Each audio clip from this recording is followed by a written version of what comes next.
Hi guys, Matt and Bree here. We are here to talk about one of the most common questions that we get as a couple, and that is, are you swingers?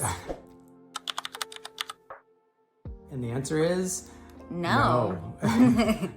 we are very positive. We are very into exploring, and we go to a lot of places That you where might that's a thing. find a swinger. So we get it, but no. Why do you think they ask us that? I think they ask because I think a lot of people who encounter people who are into more public displays of sexuality think that couples that do that also dabble in those because they're so used to watching the P word. I don't think that. You don't think that? What do you think? I think people are uncomfortable watching a couple be so comfortable with each other. Yeah. I think there's this kind of, especially a married couple and a married couple of our age or even older, there's this there's sort of this unwritten rule that you shouldn't get married, or you like old men will tell you on your wedding day, like, this is going to be a mistake, this is the worst decision of your life, or some shit like that. And like, there are so many marriages that stay together for all kinds of reasons, but they don't want to be together.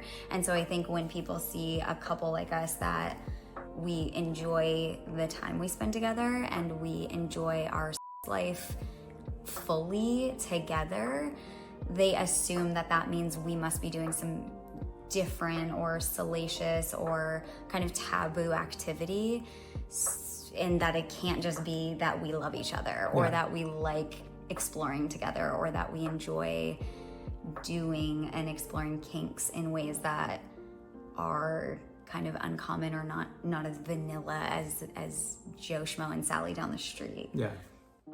How much of it do you think is like their exposure, that's what they've seen in the P word, and so that's what they like fill in the blanks with?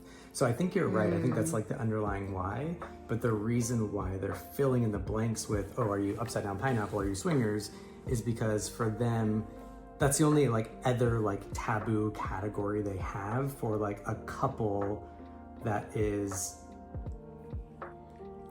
open. No, because a lot of times they don't know that what we do. Like, a lot of times people do not know what we do before they assume we are swingers. That's true. It happens almost all the time. We go live on different platforms, and it's always somebody randomly comes into the room and says, must be swingers, must be pineapple, must be they're swingers. And so it's kind of that like immediate sense of, well, if they're sitting that close to each other and they're laughing and they're talking about, they must let a third come into their marriage, and that's just simply not the case with us. Do you want to talk about why we don't swing? Yeah, we don't swing, probably for a bunch of different reasons, but the biggest one, at least for me, is, well, I love you too much. Oh yeah, we're jealous humans. And I think, I want your affection and your attention. And actually, our very first date, I said, if you have my attention, you have all of my energy, right? If you have all of me from the get-go. Yeah. And by the way, for those of you or anyone who is in the lifestyle and are swingers, they don't feel that doing that takes away attention from each other, but we do. Right, and we understand that people, especially who have been in the lifestyle a long time, it's a practice. It's if it's something that you are consenting to with your partner, it doesn't just like happen overnight and everybody's comfortable and great. It is a practice, and it does take time, and you do explore different, feelings and emotions, and that's great for those people. Yeah. We just didn't see that as worth it to the lifestyle. Even if we wanted to have a third in our relationship, which we don't really have a desire to, we both at one point in our relationship said, let's have a threesome, right? Yeah. And then we started thinking about what that meant. Actually be, Yeah, and like who would be there and what we would feel in those scenarios. And it started getting really icky and really uncomfortable for both of us, because our chemistry is out of control. Our affection and our passion for each other is beyond anything I have ever experienced before. Yeah. And so then to think about him having any sort of passion for someone else at the time in which is my kinkiest time, and by the way, most vulnerable. Yeah. And by the way, I have a praise kink. So if he's like telling me how beautiful I am, telling me how awesome I am, I'm like loving it. If there's another girl there and he's looking at her, attention, yeah, like he has any sort of like eye for her, even if he's not even saying anything, I'm gonna start to spiral in a very like not good way. And we've never even done this, and I know that about myself. Like, I think knowing who you are and knowing how you show up in your relationship is part of deciding if these things are even possible.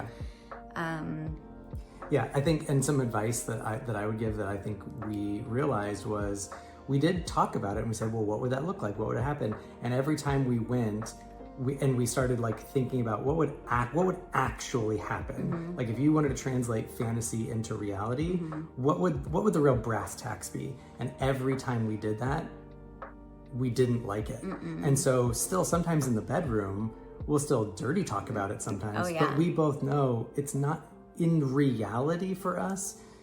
It's not going to happen, because not only would it probably not go as planned, but also it's just not worth the risk, like you said. Like it could do like irreparable damage once that image is in your head or in my head. Like it'd be really hard to undo it, even if we were both, you know, enthusiastic when it started.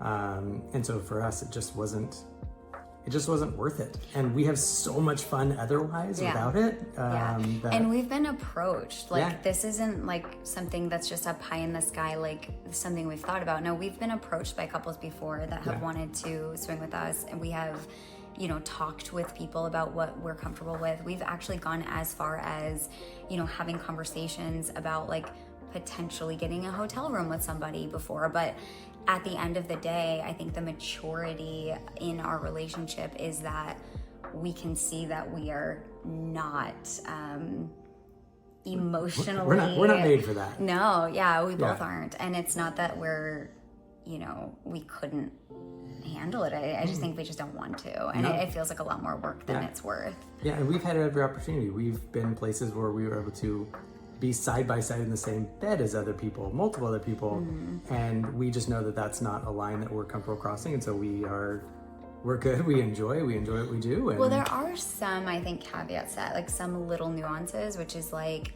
we've talked about this before, me with another woman feels different for him than it does for me.